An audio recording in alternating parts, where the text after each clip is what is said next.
প্রায় 200 বছরের দোরগোড়া একটা মিষ্টির দোকান আধুনিক চাকচিক্য নয়, পুরনো ছন্দে আজ ক্রেতার মন ভরাচ্ছে হাওড়া শিবপুর বাজারের প্রসিদ্ধ মিষ্টির দোকান দরবেশ চৈতন্যভোগগুলোর সন্দেশের মতন বাঙালির প্রিয় বিভিন্ন ধরনের মিষ্টি আজও চাহিদার সঙ্গে বিক্রি হয় দোকানে।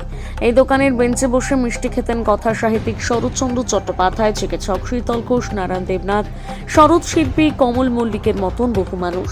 4 বছর ধরে চলা এই দোকানের ঝাপসা কাঁচ এবং কাঠে জড়িয়ে রয়েছে নানান ইতিহাস। কালের নিয়মে যখন সবকিছু বদল, এমন সময় দোকানে প্রবেশ করলেই ঠিক যেন 200 বছর পিছিয়ে যাওয়া যায়। বাঙালির প্রিয় সেই দিনের মিষ্টি এই সময়ের মিষ্টির দোকানের ঐতিহ্য বহন করে চলেছে হাওড়া শিবপুর বাজারের শ্রী দুর্গা মিষ্টান্ন ভান্ডার।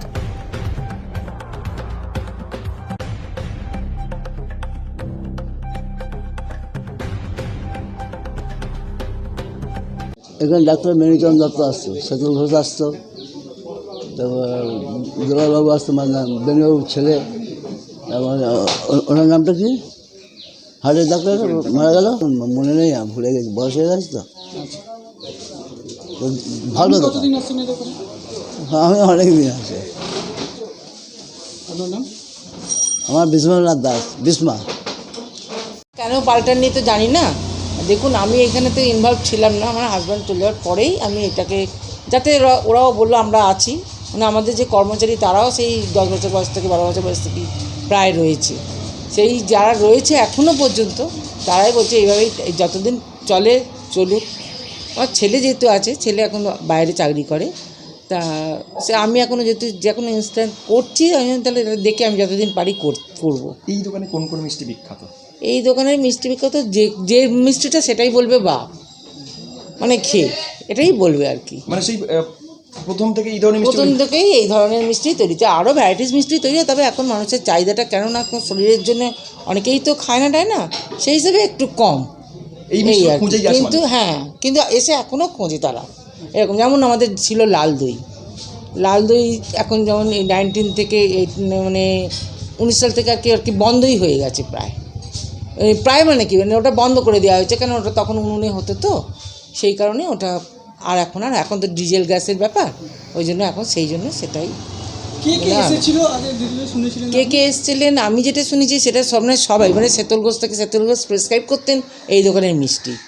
তারপরেতে এখানে যে শঙ্কর আছেন বলছেন, তারপরে আমাদের এনারই ভাই, ছোট ভাই, মানে আমার শ্বশুরের ছোট ভাই কমল মল্লিক, বিখ্যাত শরৎ শিল্পী, উনি এখানে থাকতেন, দোকানদারিও করে গেছেন, এই রকম সর্বসময় আসতেন বসতেন, সব গুণীরাই এখানে আছেন। তবে ডক্টর এই যে এখন রিসেন্ট বলছি বুদ্ধদেব ভট্টাচার্য, এই বুদ্ধদেব মুখার্জি, এই সব শরৎচন্দ্র চট্টোপাধ্যায়, আরও ষষ্ঠপদ চট্টোপাধ্যায়, অ্যান্ড এখানে যে আমাদের সাহিত্যিক এই যে নারায়ণ দেবনাথ, যে বলছে আমাদের একটু রেস্টের জন্য, এর জন্য শরীরের জন্য দুটো বলতে গেলে ওটা 2:30 গিয়ে পৌঁছায়, বন্ধ হয়, আবার এই 5টা 5:30টায় খোলা হয়, রাত্রি 10:30টায়।